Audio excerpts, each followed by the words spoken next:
All right. Hey guys, welcome back to the Underground. This is Interactive Chat Volume 64, which means this is basically one of the greatest Nintendo consoles of all time in podcast form.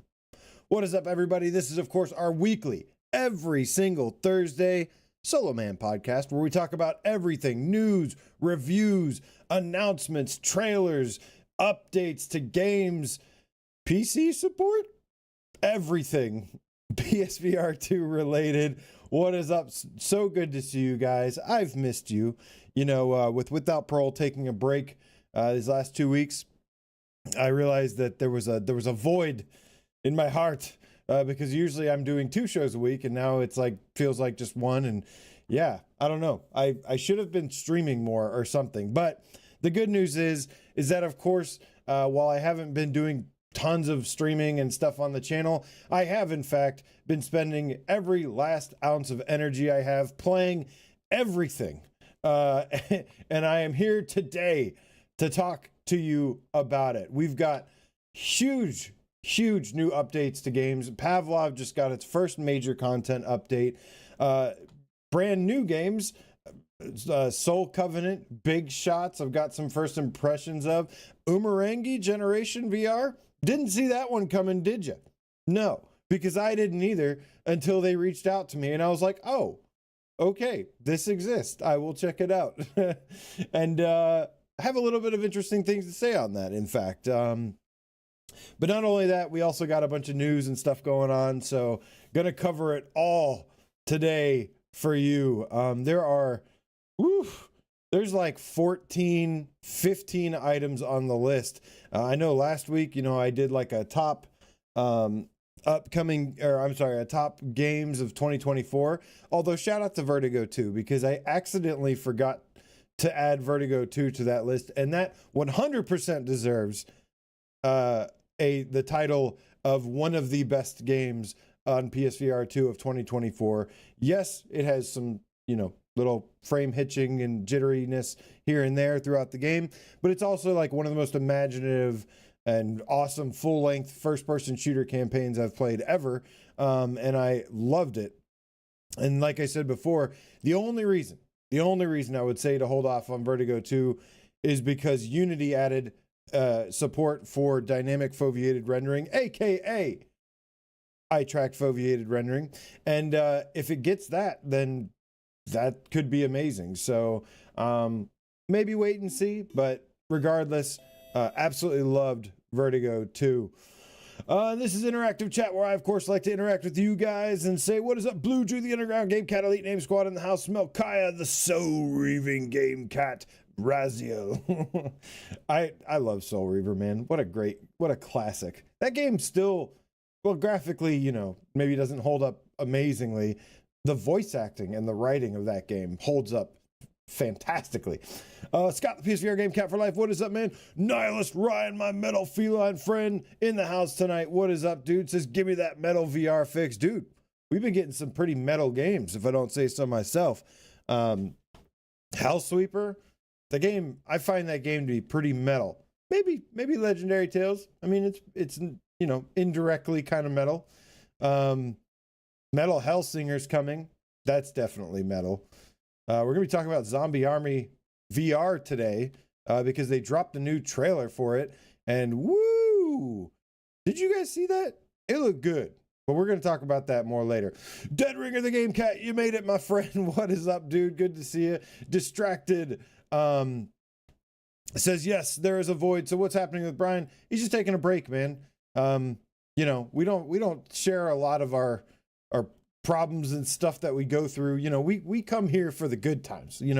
We stream and talk about games and everything, because this is your escape from all that real world bullshit. But sometimes we deal with that real world shit ourselves. And trust me, a vacation is very much needed for everybody. If you have, obviously most of you probably work full-time jobs, take your damn vacation time. I cannot stress that enough. I made that mistake several years ago. Didn't take vacation for like 5 years straight, working for IT for a huge company, and I got burnt out as hell. And I loved that job, but I left because I was just so burnt out, because I was just didn't use it. So use it or lose it. No one know what is up, dude. Something Game Cat adjacent in the house tonight. Holy shit. What is up, man? Good to see you. It says, anyone know if I can play VR without an HDMI cable? My HDMI port on my console snapped. Ouch. I don't know. There may be a way to bypass it. But I know that the HDMI port snapped. What does that mean? I don't know. You got issues there. Something Game Cat adjacent. We're going to have to try and fix you later. Right now is not the time. But maybe hit me up in Discord. I don't know. Send me pics. Funky Sloth, Stingray X, what is up, man? Says the new Pavlov Carnival map is fun. Indeed. And I'm going to talk about it today. It is really good. Let's go. World Haze in the house. Tipsy Sonic, I love the name. Says Hellsweeper is definitely metal. Damn right. I still haven't done the thing where I play Hellsweeper to metal music because honestly, probably one of the few things that I think could have been better about Hellsweeper right now is the soundtrack. Surprisingly, like as a big Devil May Cry fan, I was kind of hoping for some metal techno because Devil May Cry games like to use that a lot, and I think that'd be a great fit for that game. Who else we got here before we get the show started? Herb, the 247, Game Cat, what up, homie? Funky Sloth, Jay, the Foveated Rendering, says, Legendary Tales is a better game, but Happy Funland is my favorite game of 2024. Might sound crazy, but I loved it. It does sound crazy, but that's okay, man. Hey, champion the things you love. Like, we're here. Nobody else is giving PSVR 2 love. I love this thing to death. I think it's a fantastic headset. It has amazing library that's getting better constantly. And while not every game can always be a winner, it's also got a lot of bangers and sick updates to games that get completely ignored, and it's a shame. So champion the shit you love, man. Be vocal. The games industry needs all the love and support it can get right now because, in case you haven't heard, it's kind of hurting and it needs to heal. Let's see here. Gamer Tag in the house tonight. What up, man? Says, sup, dude? Feels like having heard or seen you for ages. What you been up to? Hey, man, I've been around, good to see you. Thanks for dropping by, dude. Keep up all the great work you're doing over there on GTVR. Yeah, man, our schedules, man, you're in the UK, you're 5 hours ahead of me. It makes it kind of hard. You're always hitting me up to do your show, and I'd love to, but I'm like always in the middle of work. So that's what's happening, really. Or maybe some weekend we could do something. I gotta hit you up now that I have a PC that can actually play PC VR. I know you've been wanting to show me some like Nintendo Game Room something that you have. Yes, I'll come over and play. Just hit me up this weekend. Good to see you, dude. Slap nuts. Thank you, man. Love all you guys. Thank you for being here, man. It's good to see each and every one of you. Sep says you can play without HDMI, but first setup process requires it. Yeah. All right, guys. So, like I said, we've got, oh my God, there's so much to talk about. I have a huge list of stuff here today. This is not all from today, but half the page is from today. Yes, my handwriting's terrible when I'm scribbling really fast. But before we get into the new updates for games, the new games that have released, let's go ahead and kick things off, as always, with the news. So first off, the top 10 downloads of March 2024 dropped, and they were kind of late on this one. Usually they drop that like the beginning of the month. They dropped it kind of middle of the month here. I'm not going to go through the whole list. Legendary Tales was there, although it was at number 10. But guys, y'all keep asking. I keep seeing people asking, like, is Legendary Tales worth $55? Yes, it is absolutely worth $55. Do I say that about a lot of games? No, I say that about no games. buy Legendary Tales for $55 if you want it, or wait for a sale and get it later. But it is a must-have title. Let's keep it on that top 10 list. Don't let it fall off, man. It deserves to stay on there. We need more games like that. But scrolling through all the list, I noticed something interesting. Coming in at number 1 was a huge surprise, and I don't know why this is reformatted. Thanks, Streamlabs. Cyube VR came in at number 1. Oops. At number 1 on the top 10 downloads list for both North America and Europe. You love to see it, man. You love to see brand new games not only hitting the top 10 charts, but number 1, man. So, you know, for a lot of big giant studios and stuff, it may not always mean a whole lot. I'm sure it does. But for a solo developer who spent the last like 8 to 10 years of his life developing something, and then for it to come out, get good critical reception. And then I was just telling on last week's episode, I was talking about how awesome this game is. And like, you know, I'm not a mining, crafting kind of building kind of person. But I definitely really enjoyed my time with this game. I got the platinum. And while I hesitate to recommend it to absolutely everybody, I still pretty much say I recommend getting this game, even if, you know, unless it's just completely not your thing. But keep in mind, it wasn't really mine either, and I loved it. So again, it's kind of like, to me, it feels like a Minecraft for adults. So a tip of the beanie to Stone Brick Studios for coming in at number 1 on the sales charts, outdoing Beat Saber. That's always hard to do. That could go on. That's resume material right there. Sold more than Beat Saber. Yes, Beat Saber's old as hell, but damn, man, that game still is always on the top 10, always, if not number 1. And Beat Saber's a good game. Don't forget that. It may be old, but Beat Saber's a damn good game. I also think it's a fantastic like beginner VR game. Like it's something that if you want to show people VR for the first time, I think Beat Saber's like so easy to pick up and show them. Maybe you got to put it on easy, but yeah, I can't wait to see more of the stuff that people are going to make in Cyube, because it's a fantastic game and some of the stuff people are building is crazy. So again, congrats to them. But we have some other things to talk about here. There's a game that I haven't talked about in a long time. Some of us know it as Poopla, but I am of course talking about, Puzzling Places, man. And the reason I'm talking about Puzzling Places is because the first time in a very, very, very long time, I think since its release, they've actually released some content for it that has caught my attention. They have this new Summer Dive that is out now. And again, I don't usually talk about Puzzling Places. It's a great game. Not really my thing. Uh-oh. Dang it. It happened again. Why does that always happen? Why does that always happen? There's always one. There's always one trailer. So sorry, guys. So sorry. Oh, you can always expect at least one video. I swear I checked it like 5 times. Thank you for letting me know. Anyways, so I don't always talk about Puzzling Places, right? That's what I was saying. Every time, man. I don't know. But this Puzzling Places map has actually really caught my attention because I love like underwater environments and everything.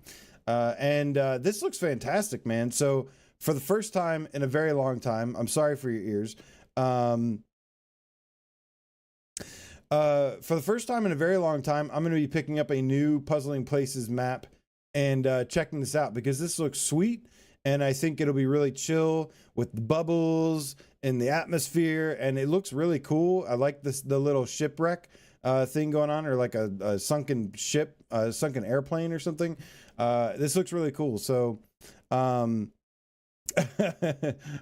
again, apologies for the audio issues there. Let me check and make sure everything else is off.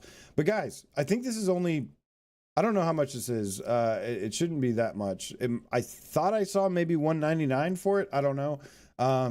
But I will be checking this out and we'll report back ASAP. But just wanted to bring some attention to this because this is pretty cool. Lewis says you were right about Apollo, AJ. I knew it. I knew it, man. I've seen that. I've seen it happen so many times before. For 5 minutes, people saying about audio. Was that the... It was just the summer dive, right? There's nothing else playing in the background somewhere. Yeah, I figured. No surprise there, man. You know, I think... I don't know. The second I saw that Apollo 13 trailer, I had a feeling, man. So yeah, I did talk to Brian about it afterwards a little bit, and he just told me he was like, yeah, it's a terrible, janky wave shooter. And I was like, well, that's what it looks like. But they must have composed a pretty good trailer for it because a lot of people were very interested in this Apollo 13. So some people were like, even like, oh, it could be a Dead Space in VR, like indie Dead Space in VR. I was like, how did you get that from the trailer? I mean, no, man. No. Just seen it too many times before. ATEC Cybernetic is a great example, a lesson learned by all, well, by some. But now Apollo 13 is that lesson learned for many. All right, so just wanted to give a little shout out to Summer Dive, the new Puzzling Places DLC, because that looks pretty sweet. But we have many more announcements. And another game I haven't talked about in a while. I'm checking to make sure all the audio levels are off before I start this. But oh, Julie is going to be happy about this because Synth Riders has announced a new DLC pack again. It's not something I usually talk about, but this one caught my attention because it is an 80s mixtape side A, which I guess they're going to be releasing a side B as well. But they have brand new licensed music on Synth Riders, and I think this 80s music, synth wave, things like that. One of the things I've always liked about Synth Riders is the soundtrack, right? The soundtrack is what makes this game really stand out. Yes, some people like it for the dance action, rhythm game element of it. I've always preferred the gameplay of Beat Saber personally because I'm obsessed with swords. But that being said, like the music, the soundtrack, I think Synth Riders might have like the best soundtrack of any rhythm game out there, at least the one that comes with it. Pistol Whip is close by because I really love the soundtrack of Pistol Whip. But yeah, man, this adding an 80s pack is pretty sweet. I think a lot of us really like this. Headbite says, how much is the synth 80s mix? Well, my friend, I think I can actually answer that question. I believe so the individual songs are those are definitely $199 for the individual songs if you want it, or you can get them together as a bundle for $7.99. I like all the 80s babies in the chat. Hey, and you know, even the 80s have, you know, kind of had a little bit of a resurgence with like some of these retro, like 80s inspired movies and TV shows, Stranger Things, obviously. It's all about the vibe, man. It's good vibe, definitely a good vibe. But this pack has 5 new songs. It's got Aha, Take On Me. I'm pretty excited about that one. Starship, We Built This City. Could be okay. Devo, Whip It. And I was like, okay. The thing about Whip It that I'm interested in is maybe the mapping. That's the thing, because Synth Riders, when they do their literal mapping, it is, or at least that's what they call it, where the movements and motions that you make are, you know, paralleled, or they're like in sync with what is basically being the lyrics or whatever. I'm excited to see the Whip It mapping, probably more than any of these other ones. I'm curious, I should say, about the Whip It mapping, because that could be pretty cool. Phil Collins Susudio. I don't know. I had to ask Julia like 8 times what is that called, and I still screwed it up. And then finally, In Excess, New Sensation. So awesome 80s goodness. I like the stretchy pants in the trailer. But yeah, man, Synth Rider's new DLC coming April 23rd. I love this game on PSVR too. It's a lot of fun. Steve IRE says I have to return some videotapes. Oh, and there's also a new level coming with this, so that'll be cool as well. Let's see here. April 23rd. Looking forward to it. Should be checking this out pretty soon. Okay. I think the last bit of news, I'm going to be moving at a high speed, fast pace today because there's a lot to talk about. Imzadi says, oh my God, we built this city. I used to roller skate to that. I got excited every time I played it. Well, that's awesome. So it's good that you'll have some nostalgia. Wait. And the Slapnut says 90s was awesome as well. That's true. I think there's probably, surprisingly, there's more famous artists from the 80s that are alive than the 90s. All the 90s people were so depressed and everything. I used to love grunge, man. I was a little bit more of a 90s kid myself, and I loved grunge, but now I can hardly even listen to grunge anymore because it's so freaking depressing. Like, try listening to Alice in Chains or something, and I just can't, man. I just can't do it. God protect Pearl Jam, because they're all we got left. God bless Eddie Vedder. Oh yeah. Let's see here. Anyways. So I think the last bit of news we've got here is something, there's some kind of interesting things going on. We're gonna take a quick step over to the PC VR corner, because there's been a little bit of speculation, regarding how further speculation regarding. Ooh, I do love Soundgarden. Zero Signal.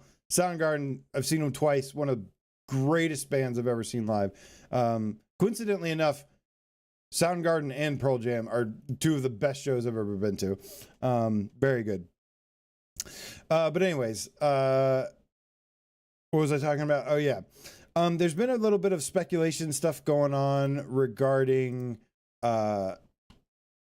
PC support with PlayStation, because this is coming via Push Square, and they've got Sony reveals PlayStation overlay for PC ports, supports trophies, friends list. Ghost of Tsushima, the first to use it. So we got a new look at this PC interface that is the official PlayStation 1, and it's showcasing things like trophies and all these different things going on here. Which has led to some speculation. When Sony first announced the PC support coming to PSVR 2, that they're experimenting with it or testing it, one of the things that I had said at that time was like, I'd imagine, because we still don't fully know all the details, said I imagine that it would have some plug and play, at least that was the hope.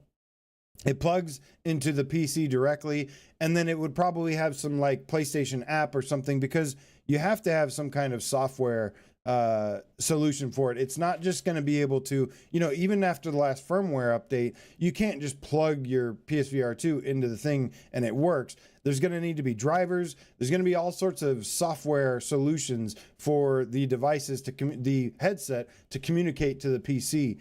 And so this new thing that has popped up has actually led to many speculations surrounding it, thinking that, could this be a first look at the PlayStation PC app that is going to actually have some functionality with PSVR 2. So that remains to be seen. But because this came up and Sony has obviously started to kind of invest in the PC gaming space, then you know, this has been kind of a topic of conversation. And like I said, originally, when this announcement of PC support happened, my first thought was it plugs into the PC and it's going to have some kind of interface like the Quest launcher, like the Steam Link thing. And I know a lot of people out there, you know, the last thing they want is another launcher kind of thing. But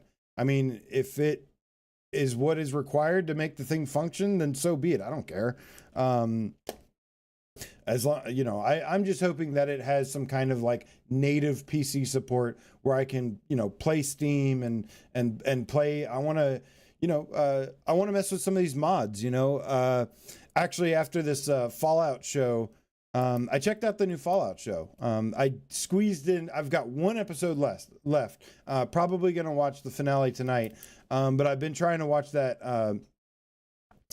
I've been trying to squeeze in any time I can to watch that Fallout show. I've been watching like one episode a day, and I've liked it so far. It's pretty good, and it actually made me want to go, and as probably it did many people, and like, you know, play the game. And so what I did was I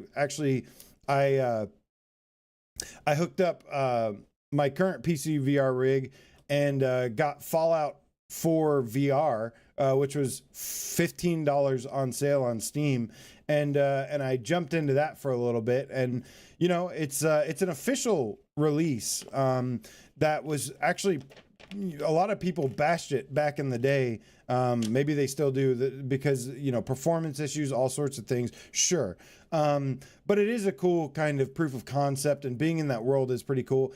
This is kind of one of the things that, you know, I'm looking forward to hopefully being able to do with PSVR 2 on both, you know, just for my own time, and then also on the channel. Because again, if it works with PSVR 2, I will feature it on the channel. It doesn't matter how it works.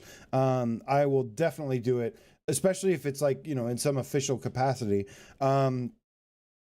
But yeah, I jumped in there for a little bit. It's not bad. It is very button pressy, so it's not like, you know, I think the two biggest criticisms it had was that it's not you know, VRAF, as we like to say, and it also had performance issues. But that's one of the things that, again, like once we get the full details and the official support releases and we're able to do so, that is definitely something I'll be visiting on the channel and sharing with you guys once we get there.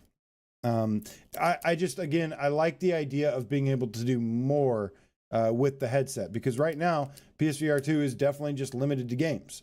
So I'd like to see it have more functionality, more features.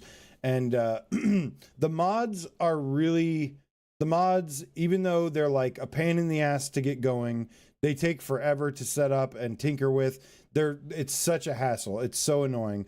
But that being said, it is pretty cool once they get going.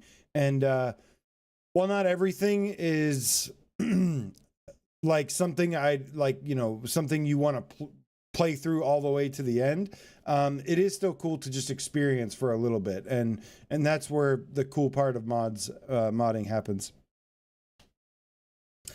Awesome Tatum in the house tonight. What up, homie? Says take underground. What up, Awesome Tatum? Says taking a break from big shots to come hang out. Hell yeah, man. Kick your feet up.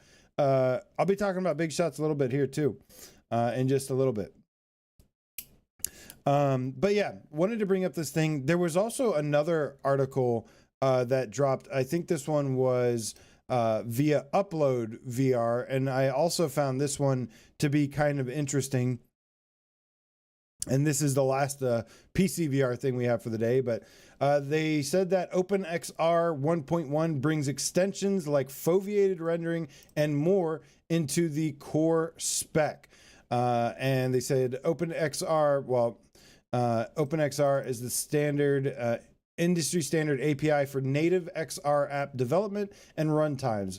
But anyways, it just talks about some of the features of this update, which basically now this OpenXR software, which is a main API for the for lots of things, and it it does mention add support for either eye-tracked or fixed foveated rendering across multiple graphic rendering APIs, the application programming interface.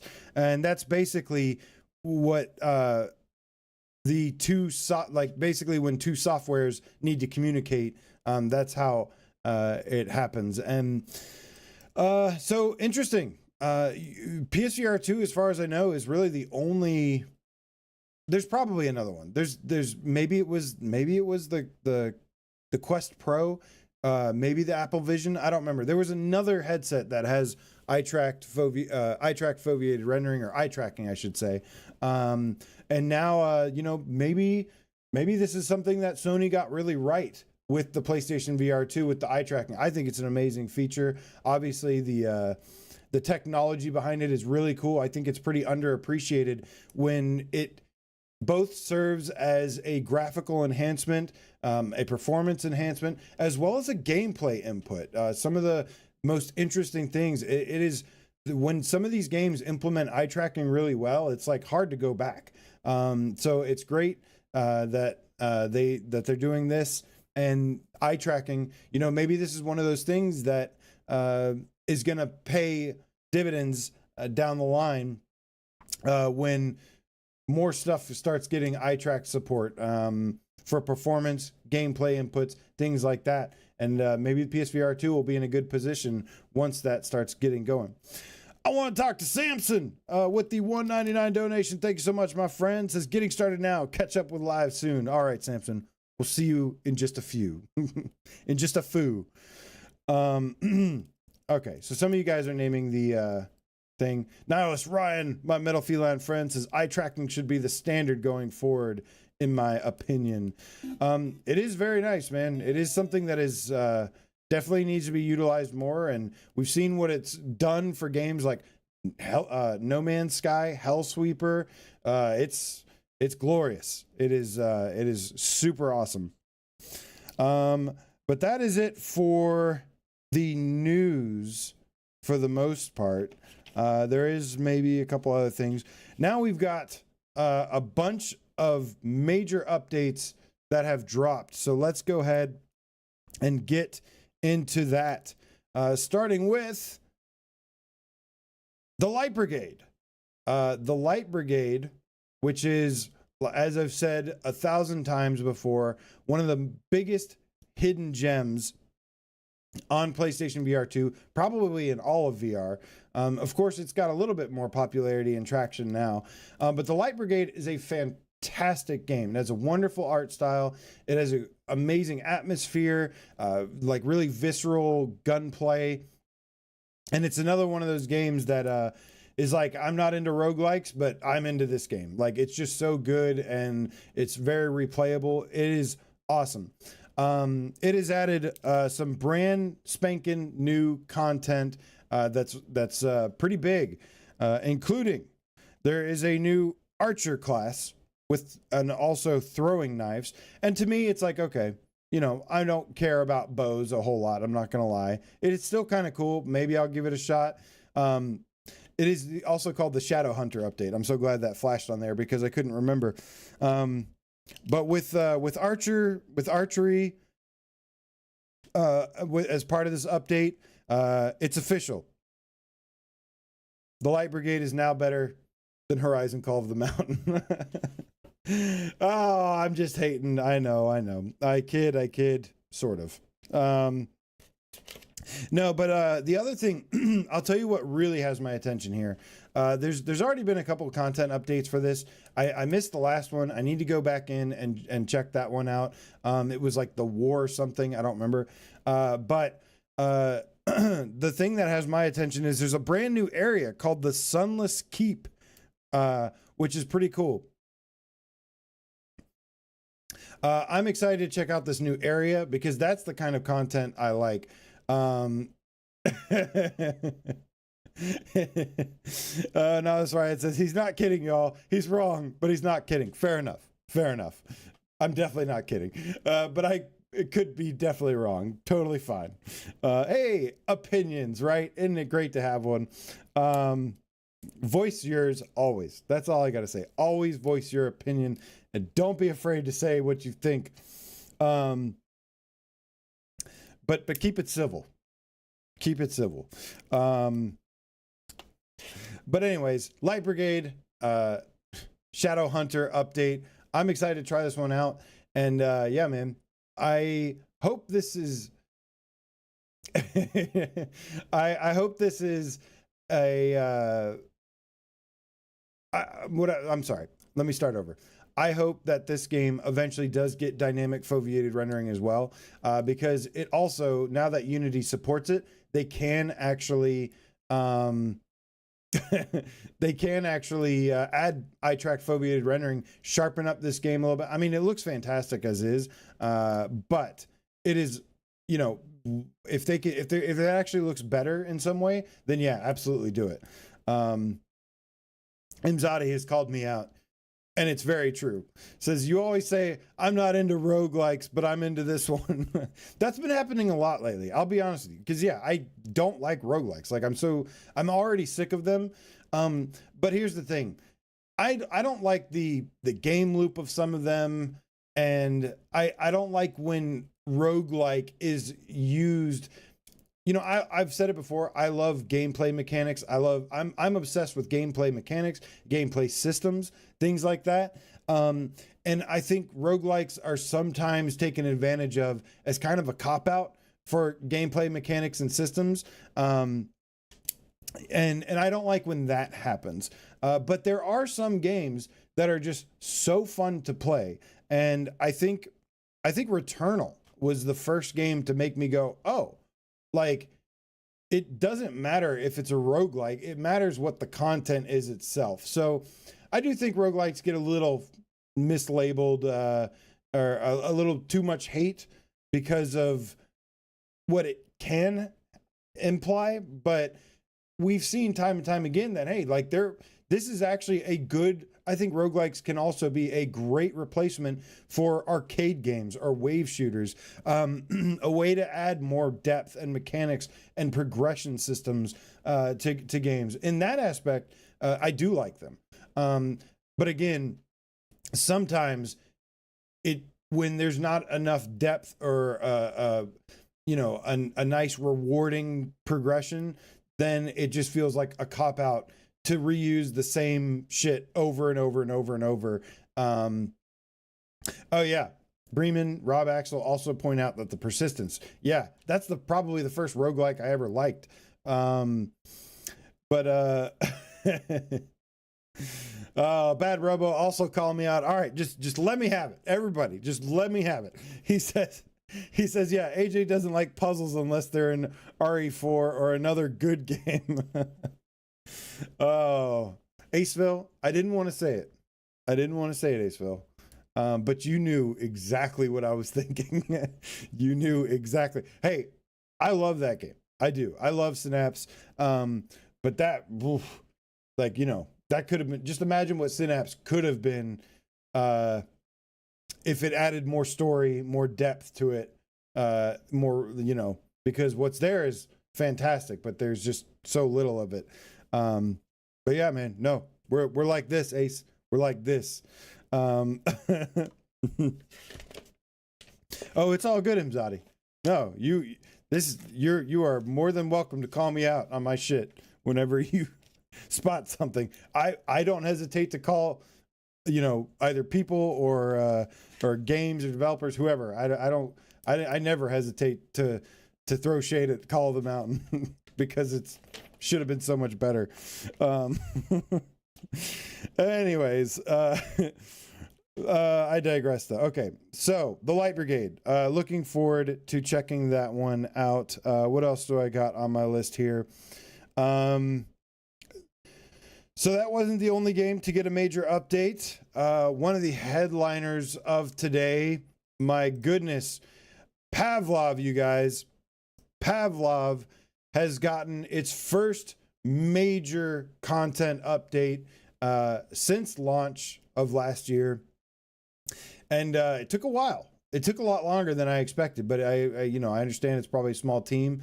But man, they've got 2 new maps, a new game mode, as well as you know, a couple other things going on here. And by the way, this footage is me jumping back in for the first time. I should have recorded my footage later when I was like warmed up, because I like had to remember how to play this game, and I was just like in awe of these levels, because just like Distracted says here, the new maps, you guys, these 2 new maps are absolute fire. They are so good. Here you can see I'm getting a nice view. The second I saw this like spooky kind of rundown amusement park, kind of like Happy Funland, I was like, okay, I'm in. Like, I want to go check this out immediately. And these 2 new maps, you guys, are incredible. Like, they did a ton of work. The reason it took a year for this to come out is because they spent a long time designing and detailing these maps to be really, really good. And I'm happy to report that they absolutely are. This amusement park is so sick. Ooh, I got his buddy right there, but then his buddy got me. This amusement park level is so cool looking. And honestly, like, this map, you know, they're obviously being a smaller team. They have to operate at a smaller scale than AAA games. But this map was like, I don't know. I don't play a lot of multiplayer PvP shooters anymore. Oh, look at that head roll. I love it. But this map was like, man, like this gave me this brought me back to the day, like the Black Ops 1 days or something, where I was like really got excited about a new map that came out. And dude, it is sweet. It is highly detailed and polished, and it looks incredible. Oh, another head. Okay, this game plays a little bit better than I remembered it being. I thought I got my ass kicked constantly, but I'm doing okay. I probably will get my ass kicked here in a minute. But I love this this design. Says they're Distracted says they're beautiful. These are COD level map detail. I was thinking the same thing. I was actually, I mean, I just said it a minute ago, but I was thinking the same thing. I was very, very impressed with these. Look at the roller coasters. I missed my opportunity to shoot the whack-a-mole thing right there, like they show in the trailer here. There's just so we're not just showing my footage here. Or wait, no, I think that's all we got here.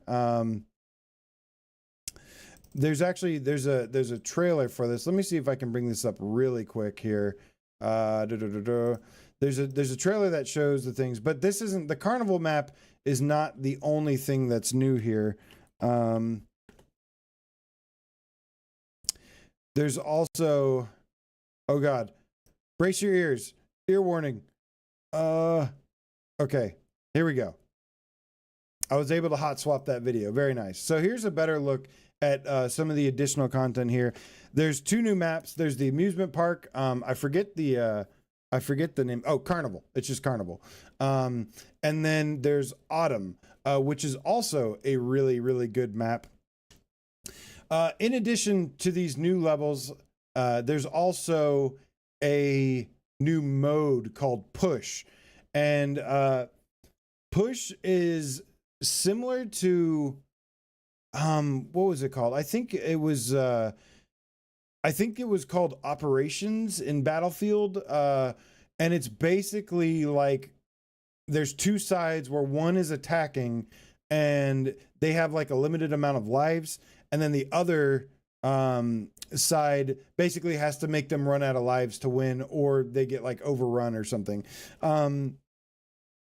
But it's a pretty cool mode. It being 5v5 does leave a little bit to be desired. It does feel like it's meant for a little bit bigger scale. But it's a pretty cool mode. And, but yeah, man, overall, this map is amazing. Yeah, the new mode could use, as Mad Vegan points out, the new mode could use some expanded players on it. GameCat photo no, Pavlov does not have any single player campaign, any single player content, but stay tuned because I have a game for you very soon. but dude, playing like Infected and TTT on these maps is a blast, man. So Pavlov is back, baby. I mean, Pavlov never went anywhere, but it's back on top again with this update. This is a big deal, and it's pretty sweet. Great game. I did notice, though. I will say that, and I didn't check out. I should have checked out some of the other levels, but I did seem to notice that a little bit of like the clarity, like when I first played Pavlov, it was like insanely sharp and clear. And it seemed like with these new maps, it almost has like that reprojected look to it. Like that kind of projector screen thing going on. Some of the contrast is not as sharp and clear as before. It still looked gorgeous, absolutely beautiful.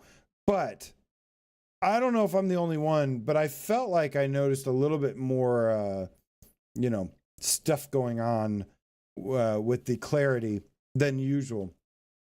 Because this game was always super sharp and clear for me, and 120 frames per second and whatever. Hey, I'll tell you what though, if that's what it takes to get some maps that look incredible like this, then I'll take it. It wasn't anything that really bothered me, but it was something I kind of noticed a little bit.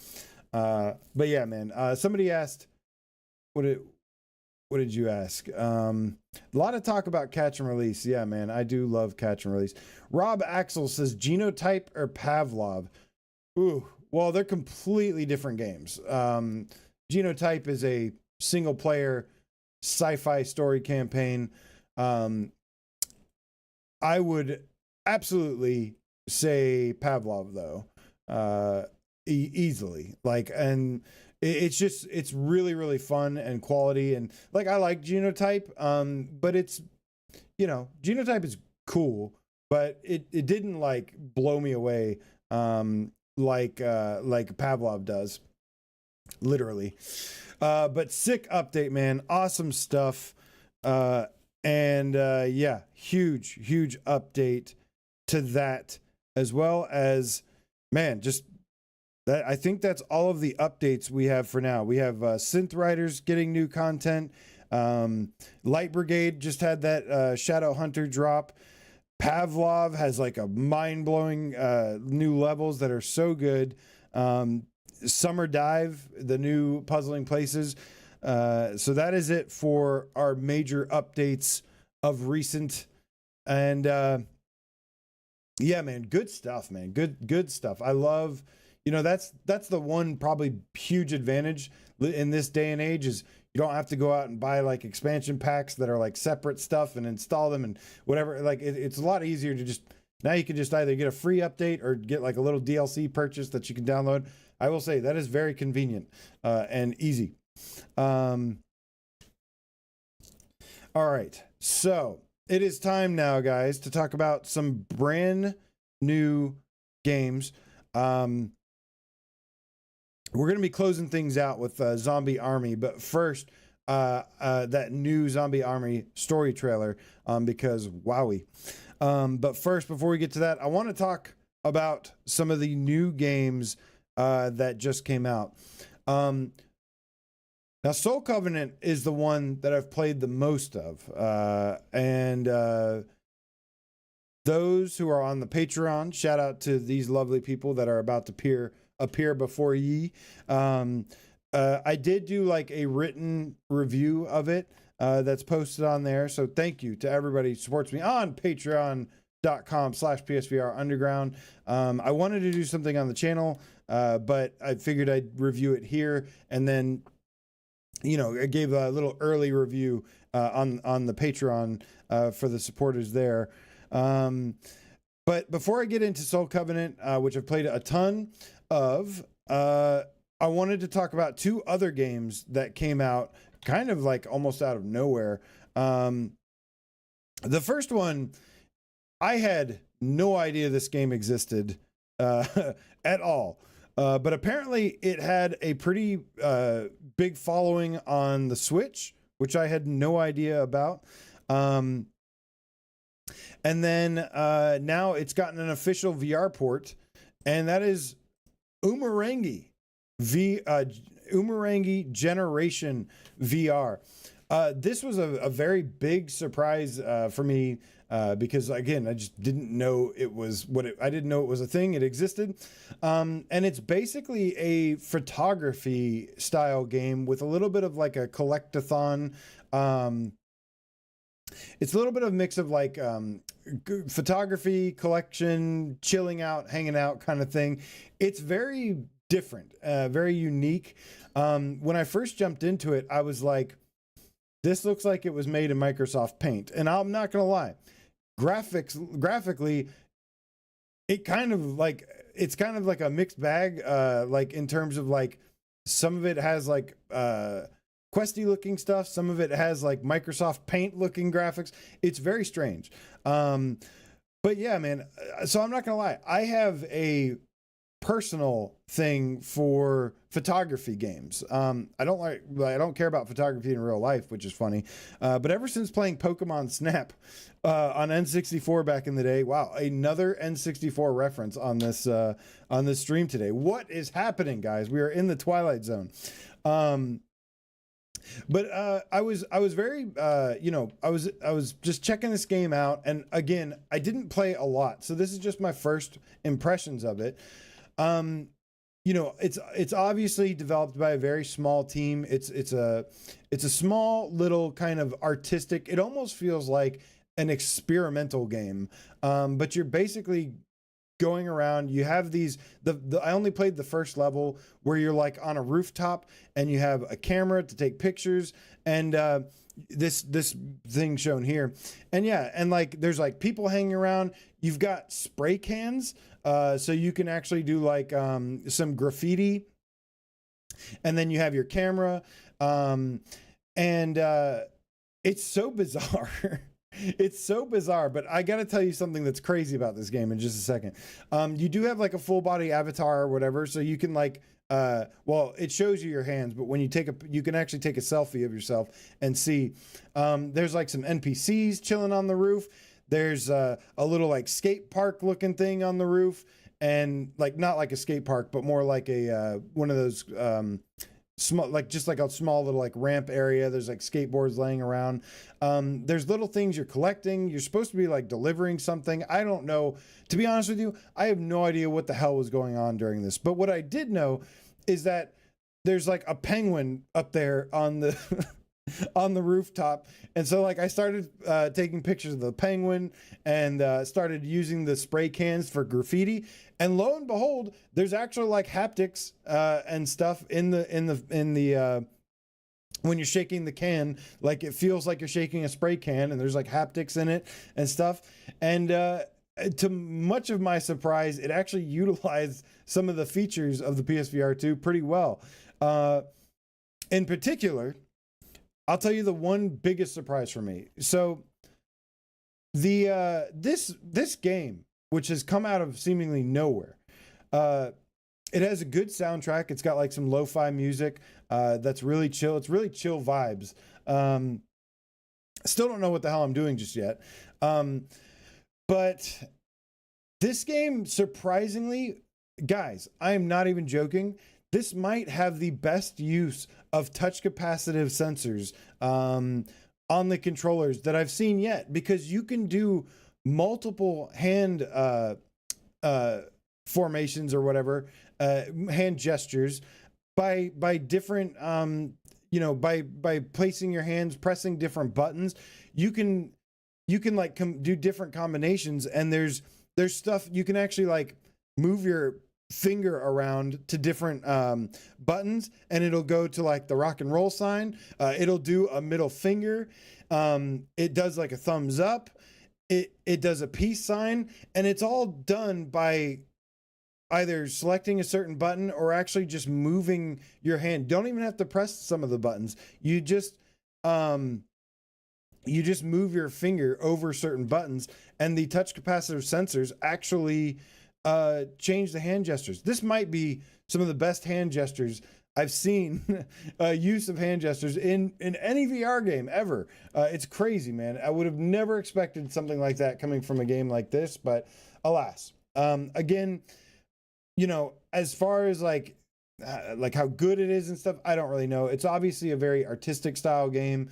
I will say that I prefer something like this kind of like over, even though Before Your Eyes had a cool, you know, concept and whatever, like I kind of find myself enjoying this more than Before Your Eyes and whatnot. It's more, I don't know, maybe I'm just a sucker for photography and graffiti and things like that, and the vibe of this game kind of cool. I don't know what the price is, but it was kind of cool. Just go in, like, you know, just know that, you know, it doesn't have like high-end graphics or anything. Like it looks like 3D Microsoft Paint, but it's kind of silly and it's kind of cool, and I like it. But yeah, shout out to the developers for reaching out to me, because like I was like, I had no idea this existed. Not going to be for everyone, this one, but still kind of cool. And I like the vibe, and I like taking pictures and things like that. So for that, I do like it.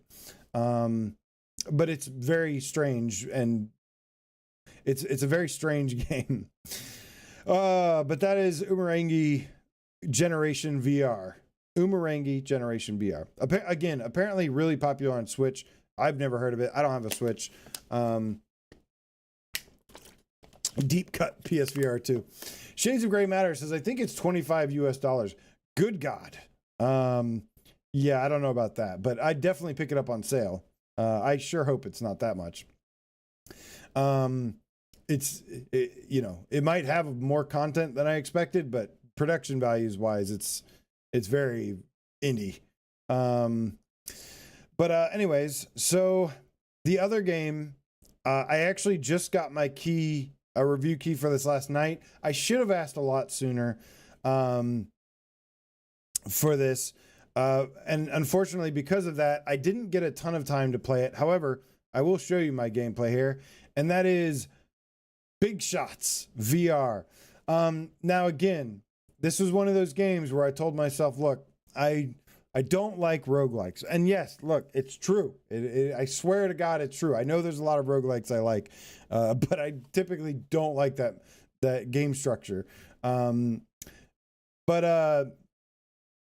I told myself one thing, man. I said, you know, what I do like is I like mechs and I like killing bugs. I do like these a lot. And so I jumped into this game for about 20 minutes last night. Unfortunately, that's all I can go by is just the first 2 levels. This is my gameplay though.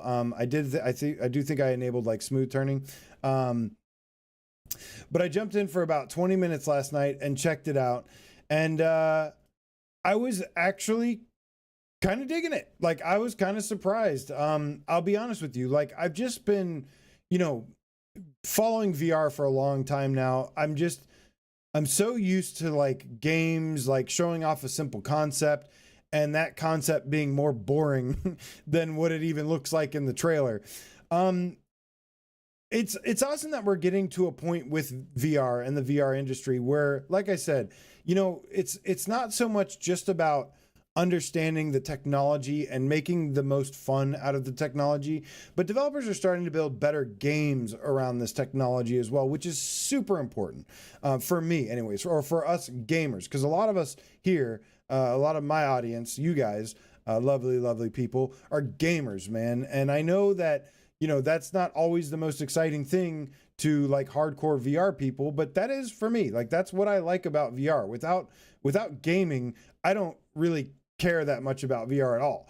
I care about the games because I like being thrown inside the game. Anyways, I'm going on way too long of a tangent about that. But guys, so I'll be honest with you, I wasn't super optimistic about this game. But then I told myself, I like mechs, and I've been dying and craving for a mech game, and I've been dying and craving for a you know, or like, and I like the idea of killing bugs with mechs. And despite it being a roguelike wave shooter, because the second I heard that, I was like, oh, I just instantly became no longer excited for this. Despite hearing that, I gotta say, man, this game is pretty damn good so far. Again, just going off the first 20 minutes, I'm actually pretty impressed with this, and I'll tell you why. Nihilus Ryan, I am not aware of the arms clipping through the mech suit just yet. Maybe I haven't played enough. I don't know, but that's not something I experienced. So the controls are pretty good. You grab. This game is the cockpit of the mech is kind of similar to like Space Docker VR. Like, this game understands what it is. It understands that as a VR game, the whole fun part of being in a mech is like the way, you have to strike that balance between making something that is like kind of like tactile gameplay, but also fun. And I think this game does a good job of that. It has you grabbing the joysticks within the cockpit, and you get to move the arms around, but then it also has the joysticks. And then, like, if you want to jump, there's like a lever that you like pull up in the cockpit, and like that's how you jump. And like that's really cool to me. It's not just like pressing a button, it's knowing how to find that balance. Here we go. I think right there, yeah, I just looked down, I pulled that lever, and then I started flying. Maybe I think I tried to get a better look at it here. I still can't see it because I'm trying to save my loot crate that dropped, which I failed to do. But yeah, man, like visually, the game is pretty sharp and clear. It looks pretty good. I was really expecting this to look like a little lifeless. I really doubted this game, and I feel bad for it. I was expecting it to like, the going by the trailer, like it looks okay. It looked visually like, okay, it's got that Borderlands style kind of art style to it, comic booky looking. But I was like, I'm sure once I get in the headset, like it's gonna look like, faded and everything. No, it actually looks like really sharp and pretty nice. They did a nice little job with this. So for a roguelike wave shooter, I think the important part here for me is that like I was having fun just being in the mech and shooting bugs, and it does get challenging pretty quickly. And that's where kind of like the replay value, the upgrade system, the roguelike mechanics or whatnot kind of expand. But this is just a clip of the first level. And it did end, each round, each wave ends with like a little something you can upgrade, like make your flamethrowers make the bugs explode when they die, and they kill other bugs or whatever. This is a look at, there's actually boss fights too. So like, after I defeated all the waves, then a boss actually appeared, and that was actually a pretty nice surprise. So, I have a lot more to play with this game, but so far, I like it. I think it's pretty cool.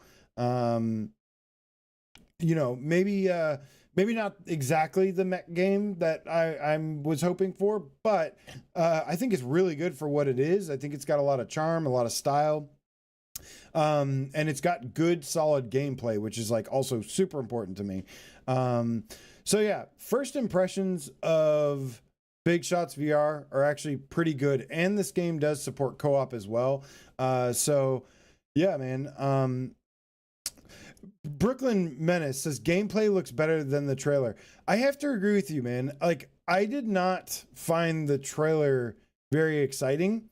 And I'm glad you picked up on that, because I was thinking that to myself. Like, when you actually see that's the beauty of just looking at pure gameplay for what the game actually is versus a trailer.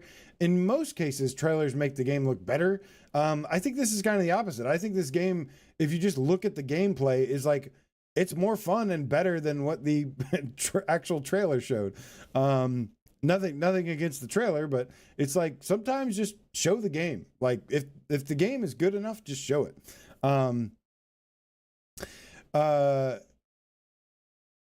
Nihilus Ryan says, does it feel simmy or arcadey? I think it's kind of both.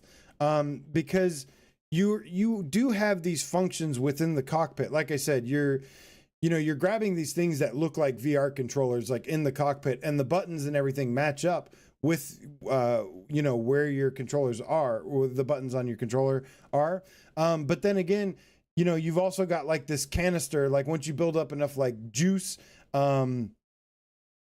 you take this canister and you shove it into this contraption, you press a button and you get supercharged and shoot up everything. And then, like I said, like, things like the jumping, where like to jump, you actually pull this lever, you have to let go of the joystick handle and you pull this lever, and it like, jetpacks for like a limited amount of time. So,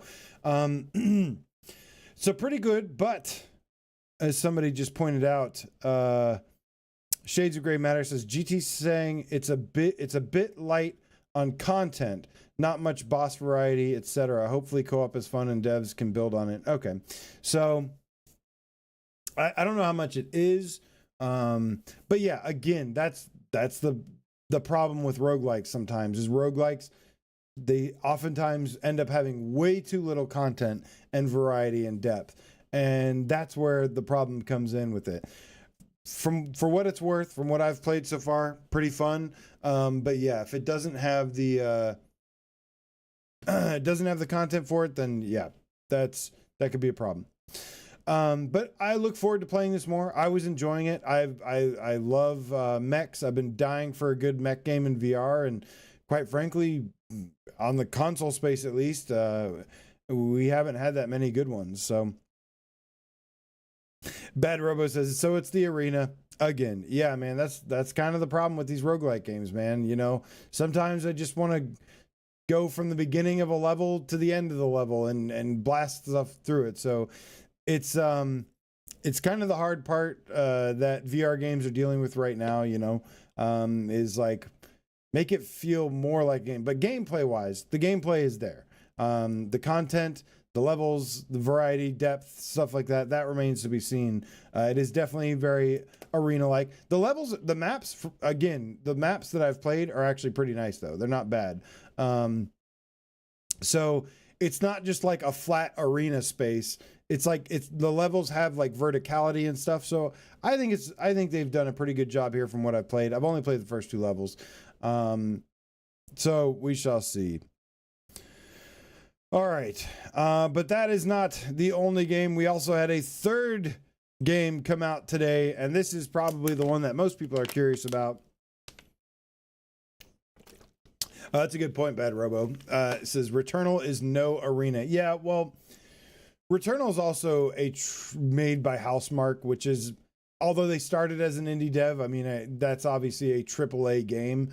And yeah, that's kind of what I've always meant, is like, I don't really like roguelikes unless they don't feel like a roguelike. And Returnal, Persistence, those are good examples of that, where it doesn't matter if it's a roguelike or not. If it's structured, like, basically it can be a roguelike if it's structured like a normal game, like a story-driven single-player campaign kind of game. The trap that the roguelikes fall into is when they do end up feeling like just like, small arenas. Yeah, Dead Cells. There's plenty of examples of games doing this right. I do think roguelikes are a better solution than arcade games or wave shooters. But it still needs to keep going. But yeah, that's what makes Returnal so fantastic, is like, that feels like a single player campaign like any other game. It feels like it almost feels more like an RPG than it does a roguelike. But yeah, man, I'm looking forward to getting back into this one because I like the style of it. It's pretty fun so far. So, but the main game that I want to talk about that has released is, of course, the one that, like I said, I've been playing the most of, and it is time to talk about Soul Covenant. Now, this, of course, is the brand new game. It's described as an action, a story-driven action game, and it's weird. They've described it as a JRPG, and they've also described it as an action game. I think it definitely falls in line more with being a story-driven action game. Now, that being said, correct me if I'm wrong, because I'm honestly not. I haven't played a ton of JRPGs. I mean, I kind of have, but not new ones, not modern day ones. And when it comes to like JRPGs, you know, obviously I'm a big Final Fantasy fan. That's the big one. But this is not like this is not a big open area, open world style JRPG. This is more like light JRPG elements, but this comes to us via Third Verse, who made Swords of Gargantua, as well as Altair Breaker, which came out on PSVR 2, of course. And like I mentioned on last week's preview, you know, I've been pretty excited about this one, although not knowing much about it, which is kind of always a bad idea to get excited about a game that, you know, you don't know a bunch of information about. But producer Teru Toriyama also, he's the executive producer over at Third Verse, and he, you know, helped produce games like Bloodborne, Astrobot Rescue Mission, Soul Sacrifice, and you know, so this game had a lot of star power going into it. But I've seen from examples in the past, it's like I'm like, you know, just because this person worked on one of these games before, you know, don't go in expecting. I wasn't expecting Bloodborne. I was hoping for it, but I wasn't expecting Bloodborne in VR when I came to this. But yeah, man. So here's the thing about this game. Like I said, it is very much a story-driven action game. I love the premise of this. It's got a very, you know, we don't have a lot of JRPG inspired games on PSVR 2 or PSVR or VR in general. So this is something that is actually quite unique for the VR platform. Of course, this is coming to this is out now on all platforms. It's on Quest. It's on PSVR. I think on PC as well. But so let's start with the premise here. The premise here is actually pretty freaking sweet. Basically, machines have taken over the planet. They've destroyed everything. And now there's like an AI named Adam, where the AI are now trying to become God. And during a time like this, where we're seeing such a surge in AI technology, you know, entering our workforce and everything, I couldn't think of, I'm like, this couldn't have had better timing for a premise like this, where the machines and AI have now overrun the human population. And you know, it tells this kind of like really dark and brutal, pretty convoluted narrative, but a little hard to follow for me. I don't know if it's just me or if it's the just the way the storytelling is done. You know, obviously this game comes from a completely different culture and background of games. For the first 2 hours of this game, I was like really digging it. You know, there are, while it literally it should go without saying, like, do not expect anything, pretty much anything like a Souls game or anything like that. There actually are a couple similarities, some small ones. In particular, stuff like this boss fight right here, which of course he's kind of glitching out a little bit right there. He just kind of stopped moving and died. Usually they animate when they die. I think that was a little bit of a bug that I caught right there. But I do really like the style of this game. I think the art design is really cool. I've always liked, like, I don't watch a lot of anime. I don't watch like a lot of anime, but the ones that I have liked are usually the more dark and like brutal kind of ones. Those have been kind of the ones I've enjoyed more, and this is definitely kind of more in line with that dark, brutal, convoluted storytelling. But basically, the way that it works is that, like, it's telling the story of multiple characters. It's a little hard to keep up with them all, but basically, there's these soldiers that when they die, their remains become a weapon, and that weapon also contains like all of their data, and it's like all of their like soul basically is like digitized into it's like digitized and then like stored in this weapon, and then these weapons are like passed on to other soldiers. I really do like the premise of this game. I think it's pretty sweet. And also I do like the art design. Like I said, there's a look at one of the bosses right there. The boss designs, the way the bosses look, and like they're like really just messed up looking, and they're kind of like dark and twisted. That is like the closest thing to like Bloodborne or a Souls game that you'll find in this game. Convoluted storytelling, and then really cool boss designs. And then I like the structure of the way you take down the bosses, which is like you actually have this little panel that shows up in your headset, or like in front of your face or whatever. It's like a UI, and you tap it, and then it'll show you like their weak spot.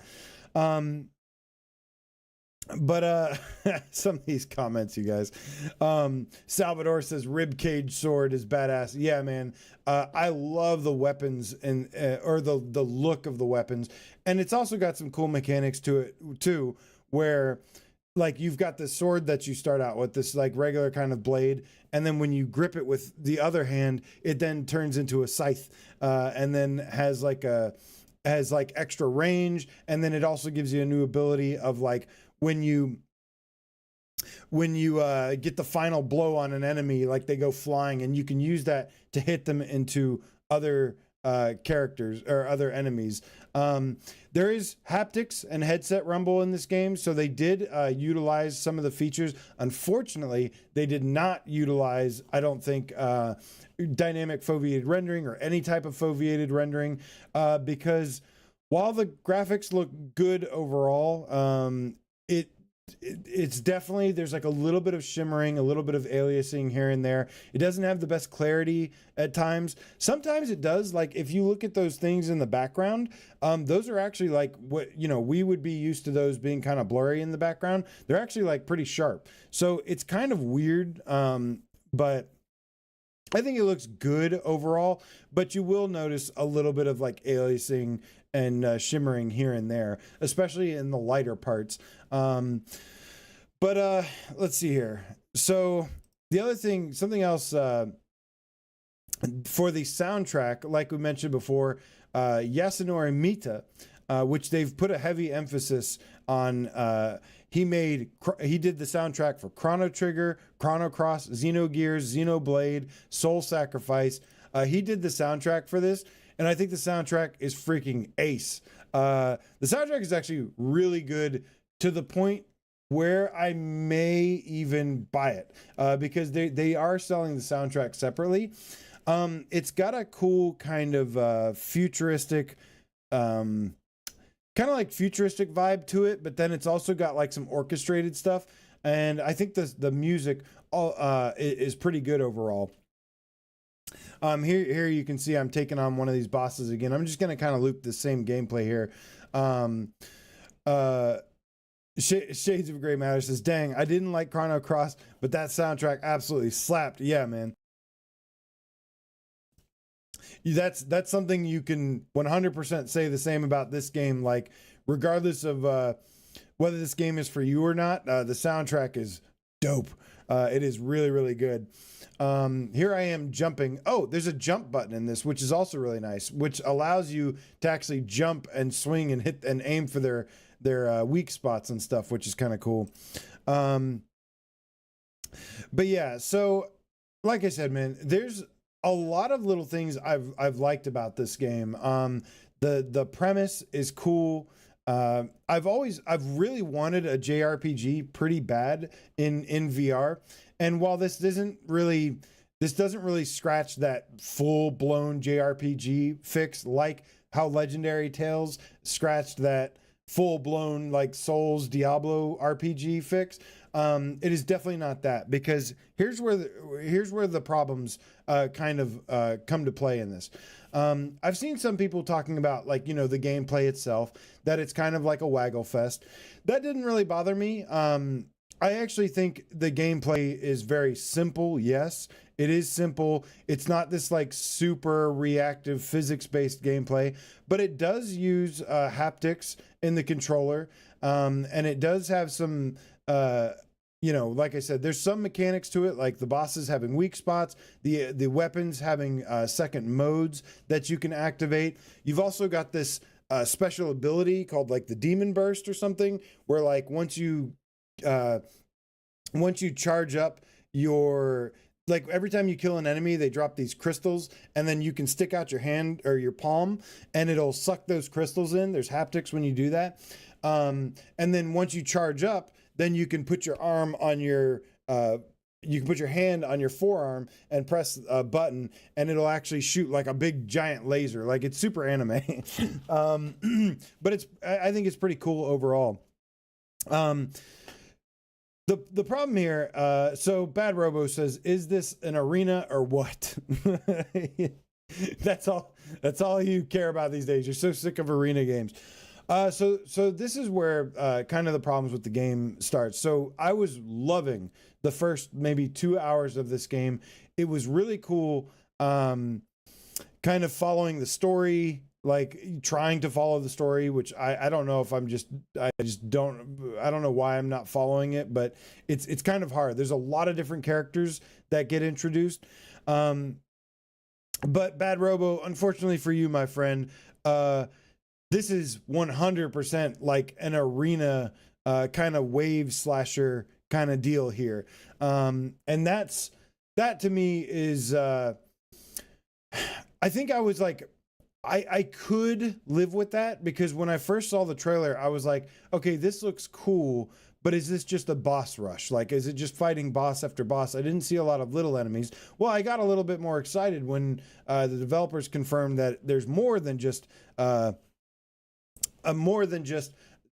big bosses or whatever.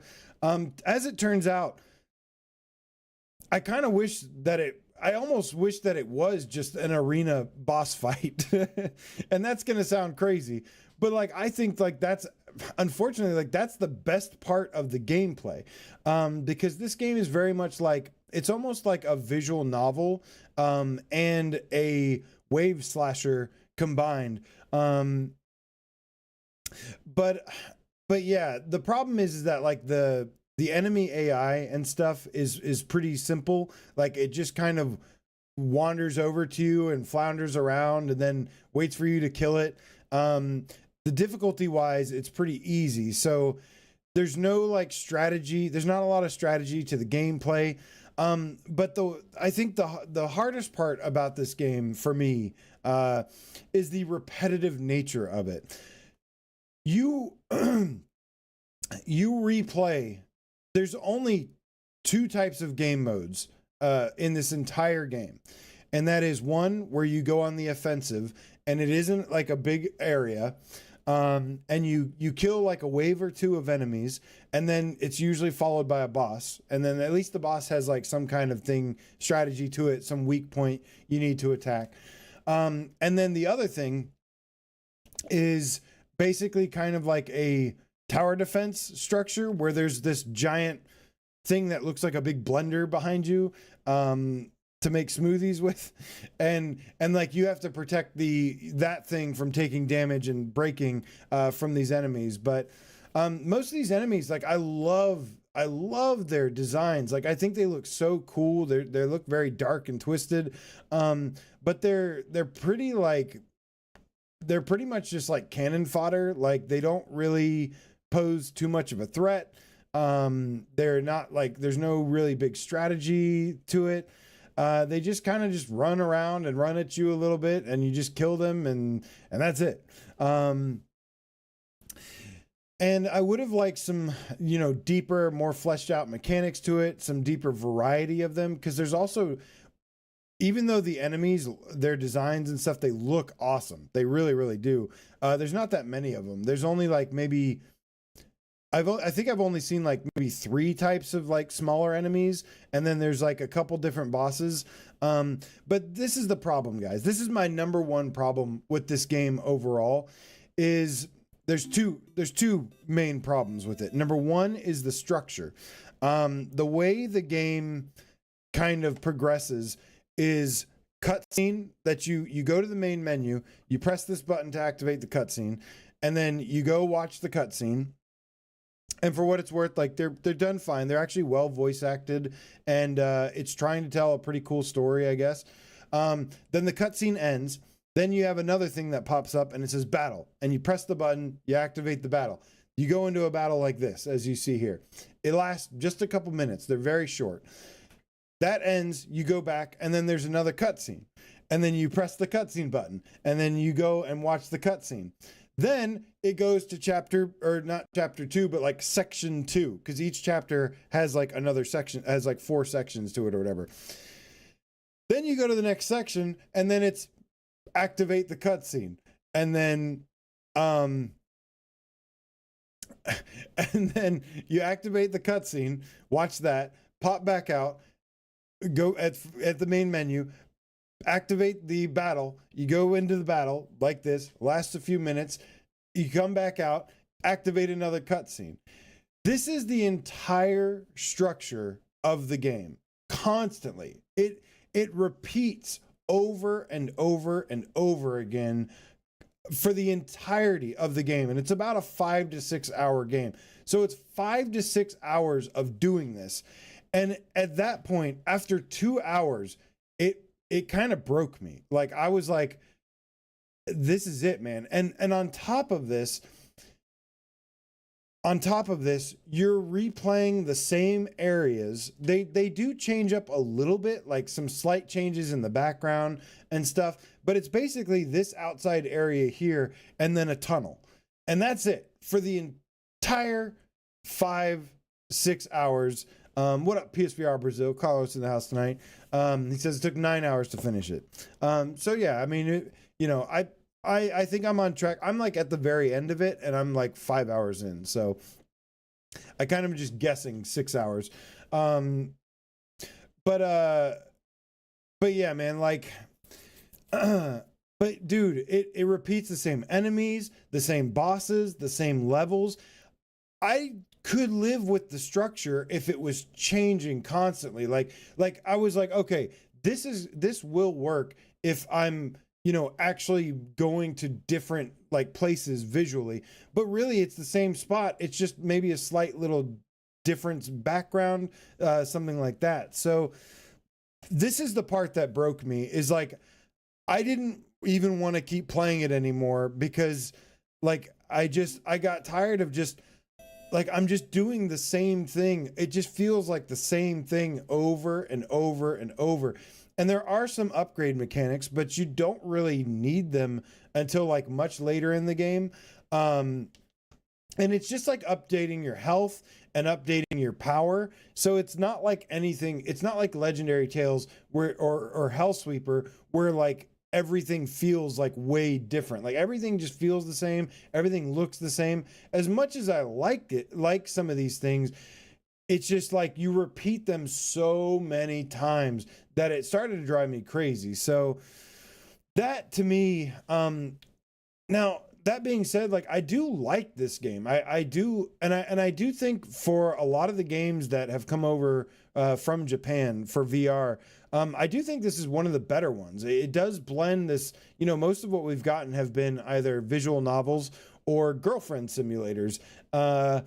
And and I do think that this is probably the best attempt. I mean, they obviously put a lot of effort and love, and this game does have nice production values. It's got nice special effects. It's got great art design. It's got good, like I said, good voice acting and animations in between the cutscenes and everything. They obviously like cared a lot about this, but it's still just kind of this repetition, man, of this game is ultimately what kind of kills it for me.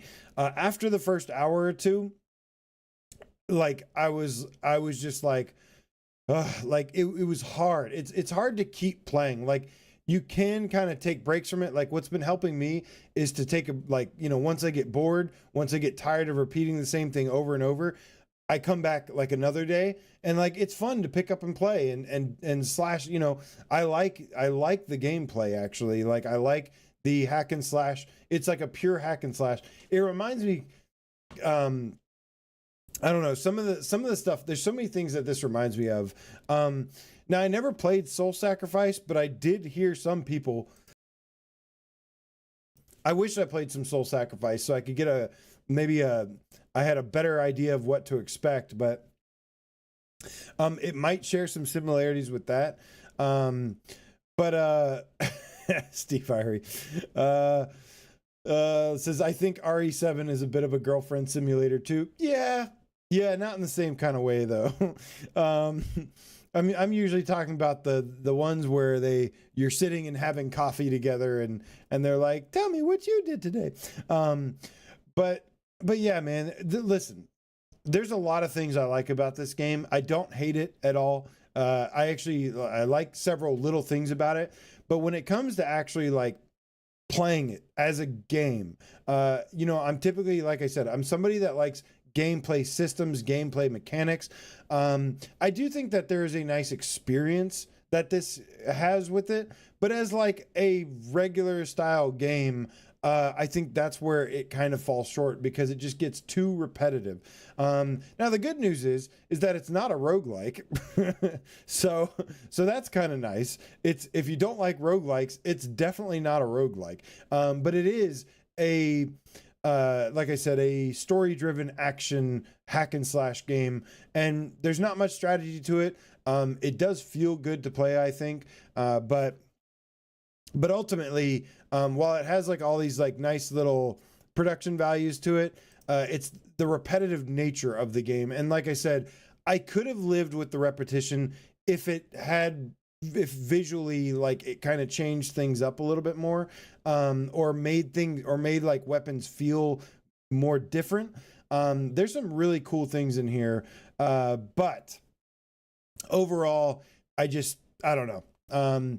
To me personally, I think it's maybe something cool to grab like once it goes on sale, because it's a pretty expensive game at $50. I think it's like $45 with the discount. That's pretty pricey for a game. It does, like I said, it lasts 6 to 9 hours, something like that.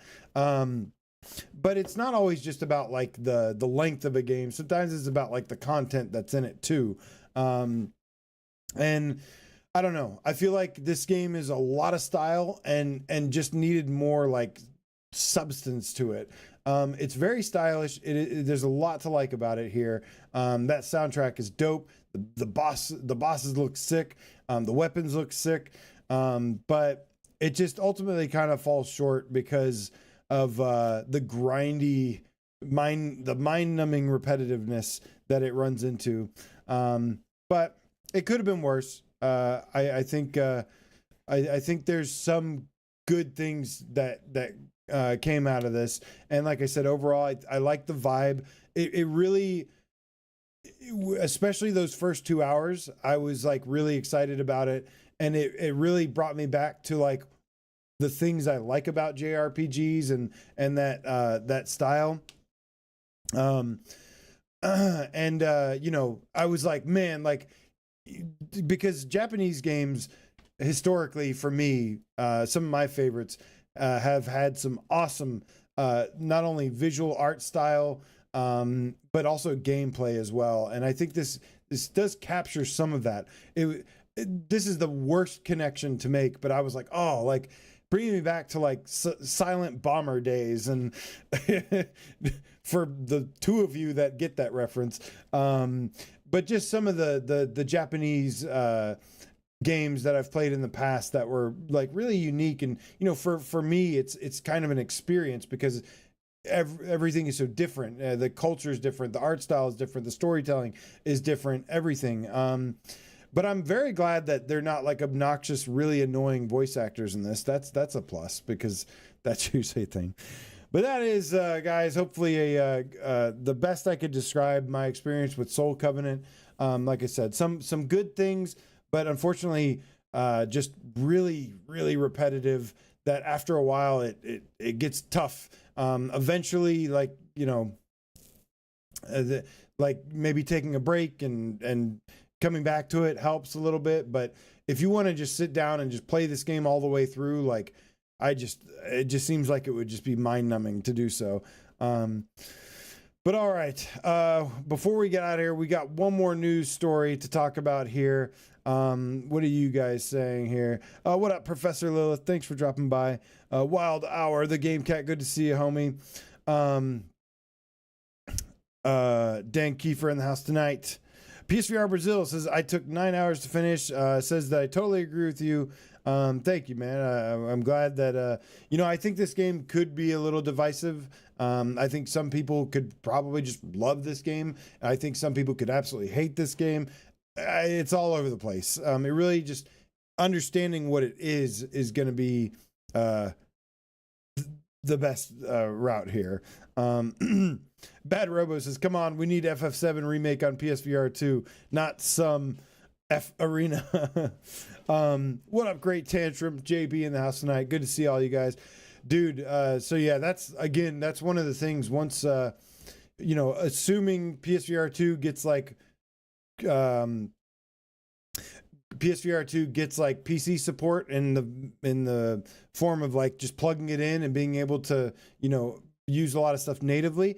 You're damn right. I'll be covering some Final Fantasy VII, my favorite game of all time. Got my Buster Sword replica in the back. That thing is huge and heavy and sharp.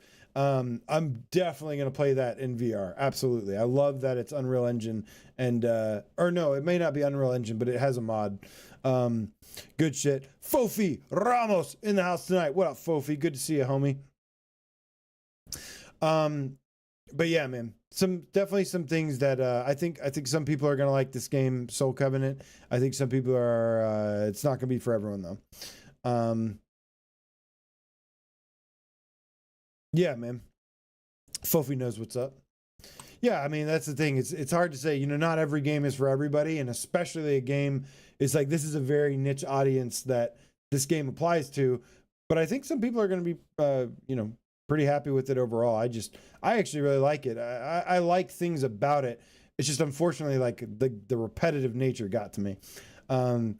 Ace Gamer in the house tonight. Thank you so much for the donation and the support and the love. Right back at you, homie. Says, finally caught you live. Shit up and take my money. You shit up. Oh, thank you, man. I think you meant to say shut up and take my money. But thank you, man. I appreciate you. Dead Ringer also in the house tonight. Shout out to the Dead Ringer Juniors. Thank you so much for the donation and the support and the love. Right back at you, homie. Says there is so much good going on in VR right now. Avoiding all negativity. Hashtag what's under the beanie. Hashtag try Happy Funland again. I will. Now that Happy Funland actually did get smooth turning, I probably will. And yeah, man, the beanie is the mystery of the universe, man. You can't, only the chosen ones can know.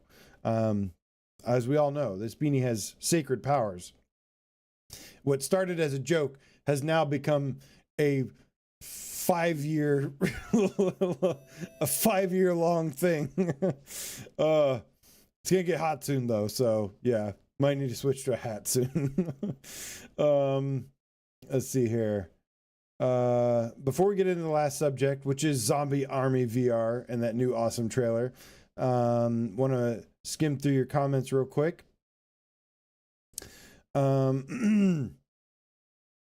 Imzadi says, you can't like a game that drives you crazy. I know. So I'll tell you what happened, Imzadi. I was really liking Soul Covenant at first. And then like after 2 hours, I was like dreading it. Like I was like having to force myself to play through it. And then I kind of just accepted what it was.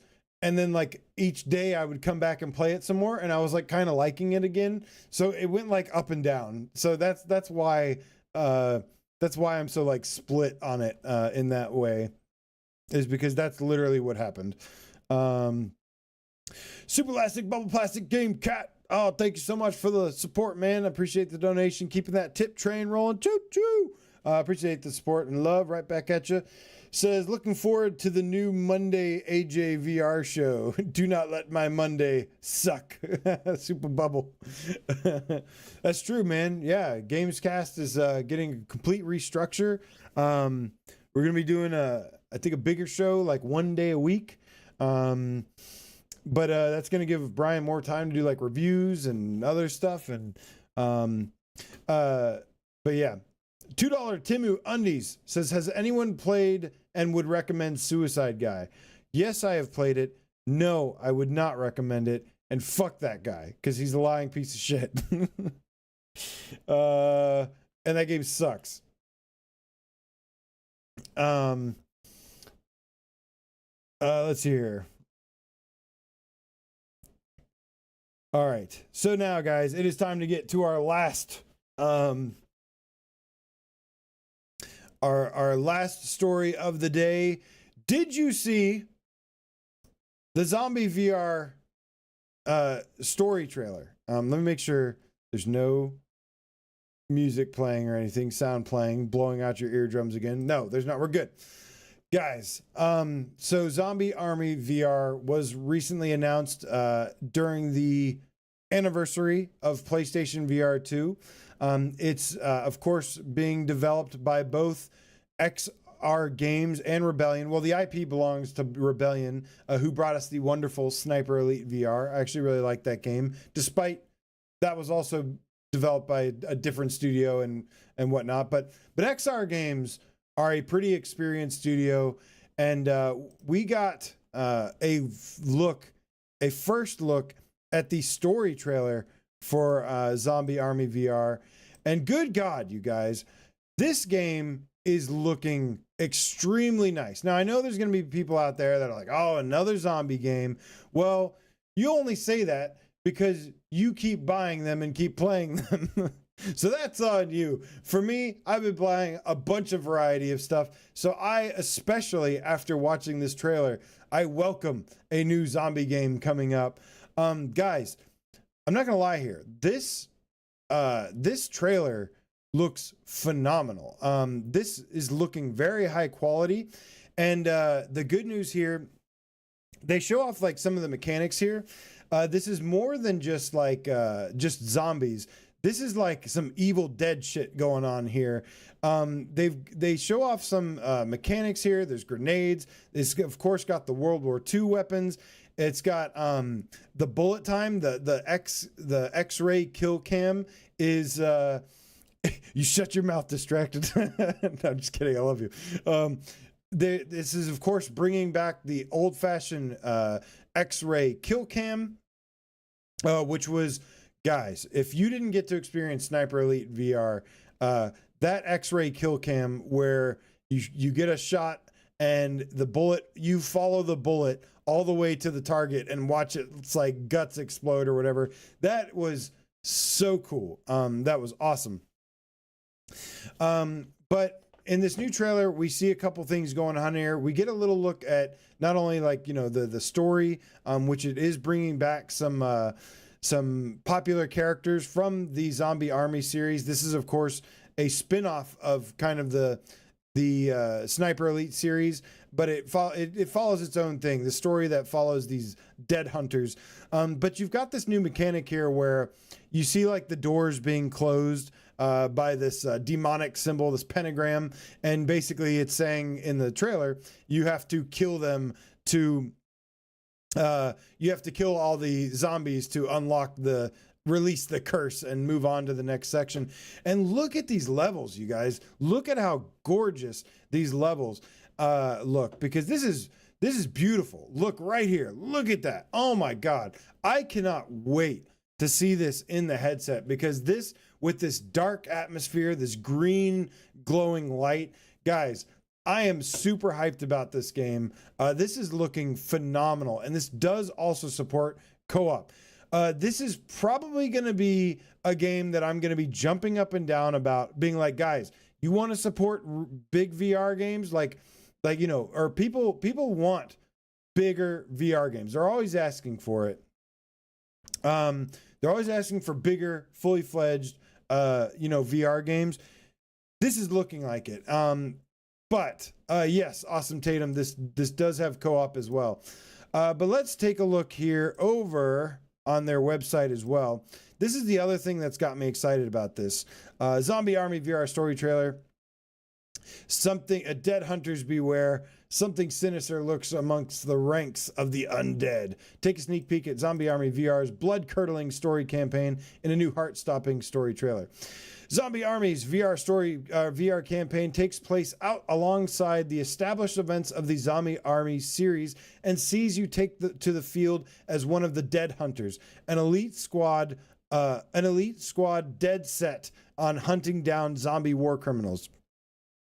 You fight your way through undead hordes near the bombed-out city of Nuremberg to help Captain Herman Wolf, a actually popular returning character here, the Dead Hunter's legendary leader. Find his scattered family and fight to free Europe from the clutches of the undead. Developed in partnership with XR Games, Zombie Army VR will be the first entry in the Zombie Army franchise to appear on VR headsets and offers fans a window into the zombie apocalypse like never before. It will launch in 2024. So here's the cool thing here, man. It says, as you navigate the full-length story-driven campaign alone or with an ally, you will have access to an arsenal of authentic World War II weaponry, including sniper rifles, submachine guns, pistols, and more.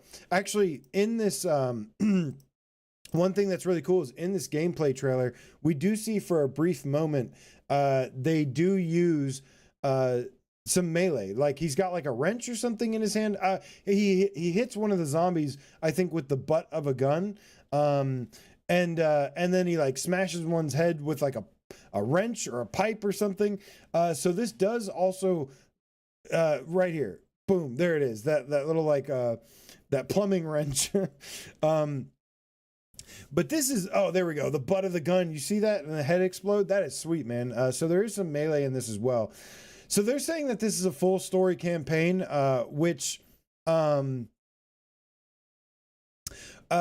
Sniper Elite VR was like 8 to 10 hours, I think.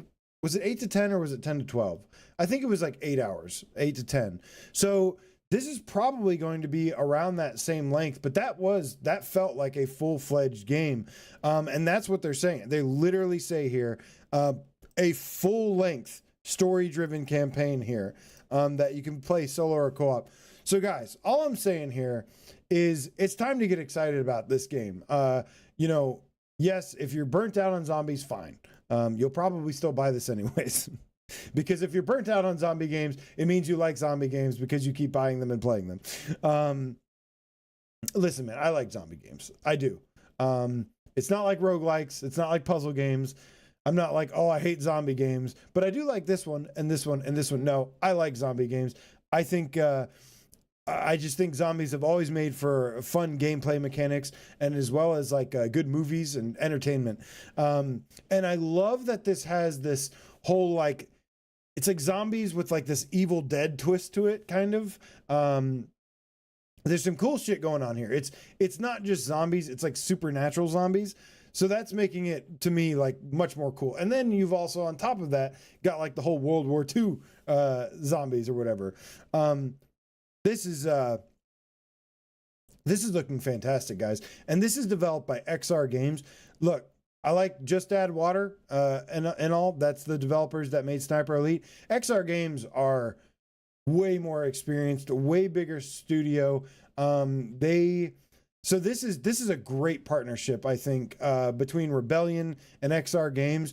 To me, this has got all of the green flags.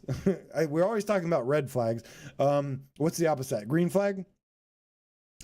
This is all the right signs pointing that this is going to be a pretty freaking badass game, you guys.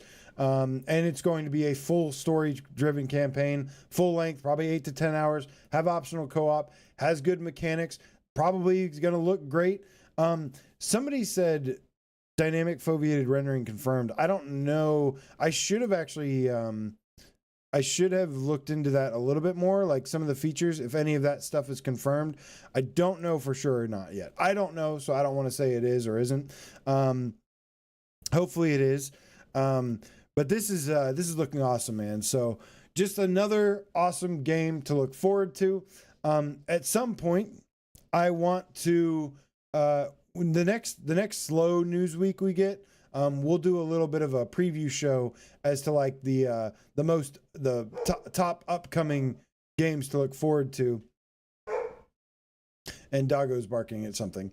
But probably the neighbor because he hates my neighbors. But dude, I am super hyped about this game, and I think you guys should be too if you're any interest at all. But all right, y'all. That concludes today's show. Wow. Huge list of stuff, man. It was a huge news week. Lots of new updates dropped. Are you going to go check out Puzzling Places? Have you checked out Pavlov yet? You got to. You're going to check out Light Brigade. Let me know, man. Hit me up in the Discord. Hit me up in the comments below. Have a conversation with me if you're on Patreon. Also, shout out to the Patreons once more time. Patreon.com/PSVR Underground. Sometimes you get early reviews. I try to do some extra content on there.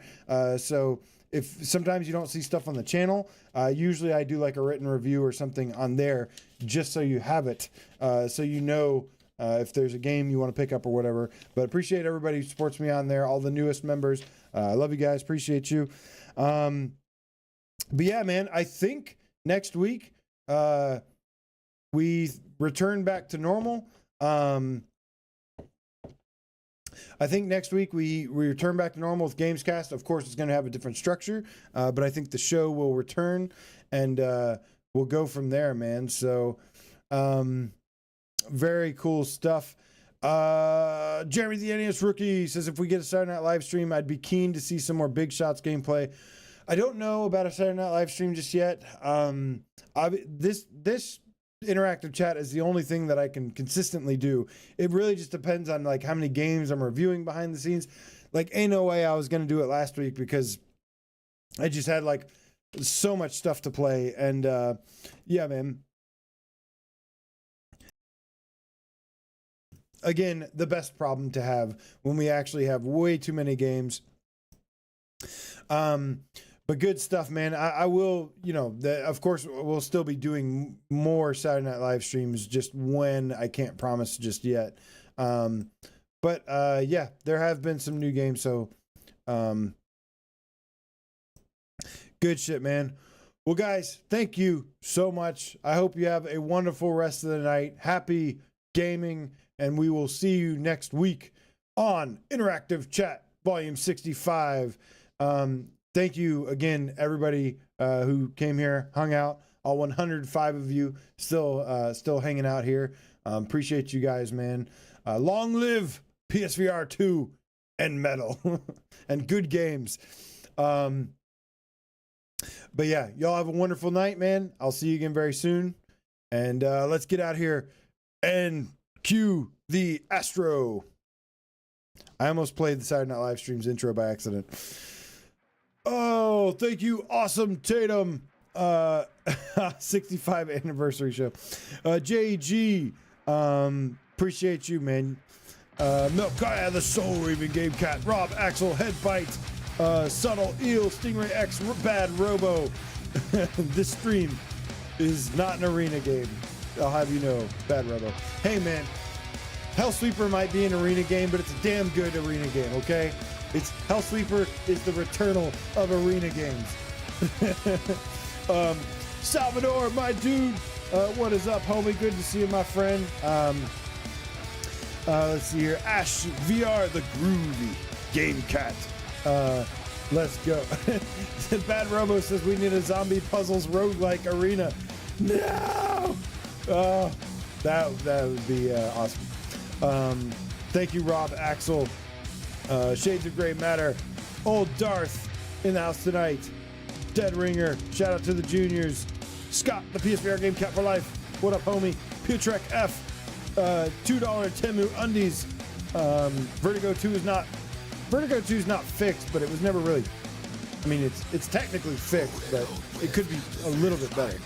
Also, let's see here. Jeremy, the NAS rookie, my dude. Thank you. Mark Smith, you have a great night, my friend. Dan Kiefer, Scott Dracula.